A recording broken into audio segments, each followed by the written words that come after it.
So I'm having a chat with Gaz. How are you?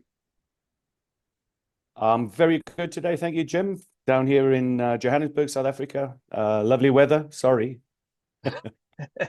Well, we've had quite nice weather the last couple of days, but it seems to have got cold and grey now, the typical UK weather, which is the reason I'm sure you moved over to South Africa, isn't it?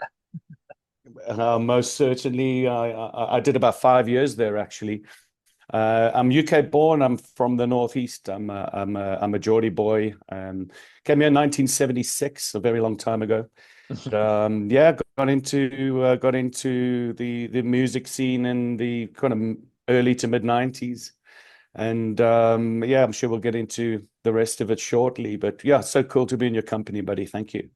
Pleasure's all mine. Yeah, we will get into that a little bit later on, but let's talk about the now, shall we? And talk about your new single, The Afterlife, which we've been playing. Tell us a bit about the single. The single was inspired by uh,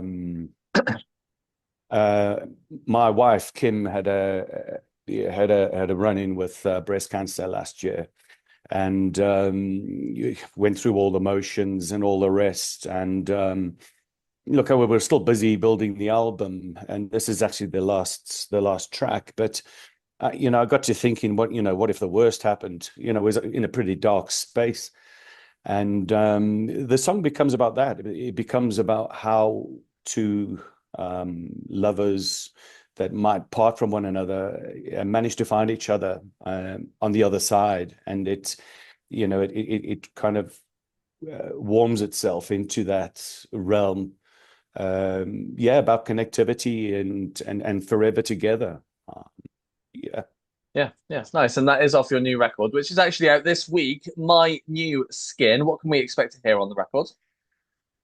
What can we expect on? Sorry, Jim. On the record.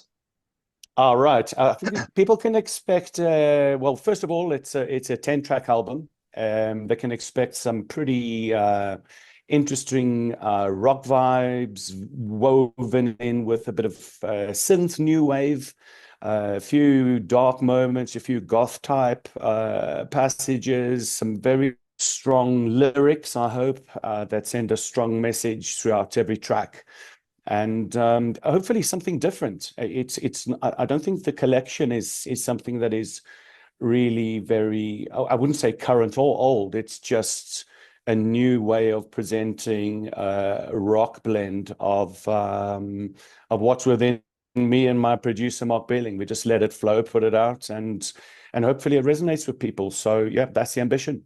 Yeah, yeah, nice. And the sound that you made with this record, was it the sound you wanted, or is it just how it turned out in the studio? Absolutely. I think there's a core there. There's always a core when you're walking into a studio saying, "This is the vibe, this is the sound," and I'm always singing either a bass passage or a melody or something. So there's always something to work with. What happens from there is I'm usually singing the song to Mark, and he's filling in around it in a bit of an experimental way. And when we find the mood that goes with the message, then the geography gets mapped out pretty quickly, and then we start layering it all in to what makes sense. Hmm. So yeah. Yeah, yeah, nice. And I'm sure you wrote more than what's made it onto this record. What happens to those now? Do you consider them again next time round, or do you think you'll bin them off and you'll start again? I think what's done is done. There was definitely more tracks that I have to come. I'm certainly pretty picky and choosy about what I put out. I wouldn't say so much in the earlier days with Mark. We were very experimental back then. We went from pop into rock into all sorts that haven't made the album, but they were still successful in their own way. If you wanted to go the pop road, that's not my road.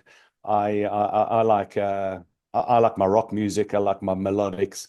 And so I think I'll carry on in that way, Jim. I think I'll carry on with what I love, what resonates with me, and keep putting them out. Whether it's singles or whatever from here. As I said, I've got a few in the bag. Hmm. Yeah, see how the album does and keep going with it. Yeah. Yeah, sounds good to me. I like to talk about the writing side of things as well. So for you, how do tracks normally start off?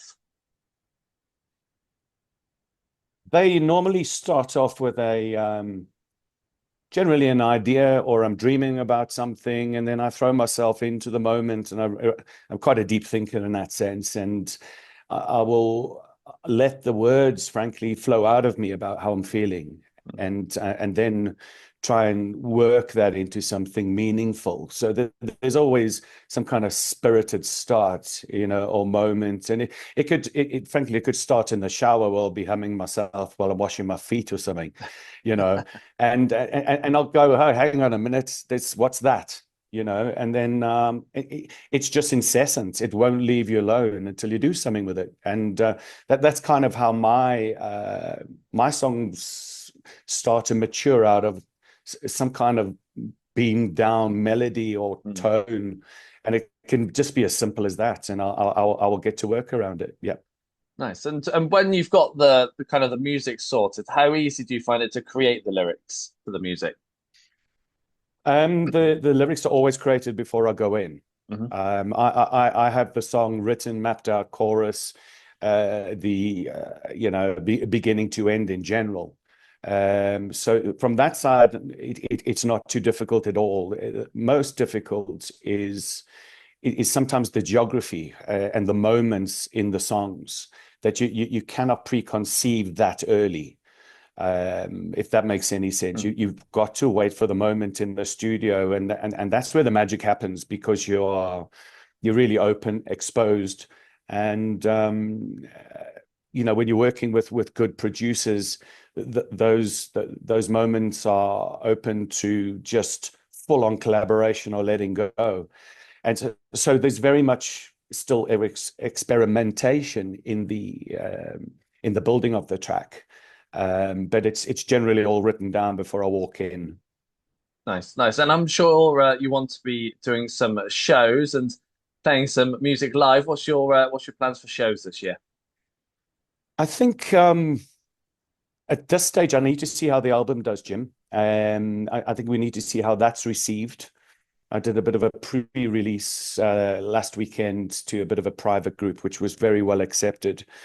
Coming back to the live scene, I've done all of that before, and the people I want to surround myself are the top people, which unfortunately means they are very busy in themselves. So to pull it together is difficult. So I'm in this juxtaposition of, and look, Mark Beeling, my producer, will always work with me, but pulling guys together of the right caliber is pretty difficult. So it's either going to be that, and we do it in fits and starts, or it's going to be me starting from the ground up with new guitarists, with drummers, getting rehearsing and getting on stage and concerts.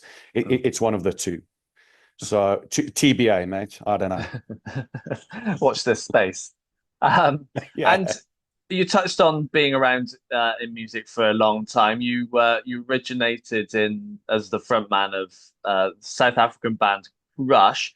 You then took a break to come back and do this project. What's it like writing music for you rather than as part of a band? It's a very, very different experience, honestly, because as a four-piece, you're very open. We were youngsters, we were giggling on and just bashing away and in a cohesive way, make no mistake. It's a very much could I say, selfish process now. In a way, it's all about what comes out of myself in the writing. There's always collaboration in the studio, and Mark will never touch the words or lyrics, etc. But it's also quite a lonely place because it's all on you. There's nowhere to hide. You stick your neck out, you stick your face out, and you put the tracks forward, and you go, pray to God, fingers crossed. I'm either going to get humiliated to bits here, or and it's all me. Mm. Yeah, yeah, absolutely. Gary, it's been a Yeah, yeah. pleasure having a chat with you.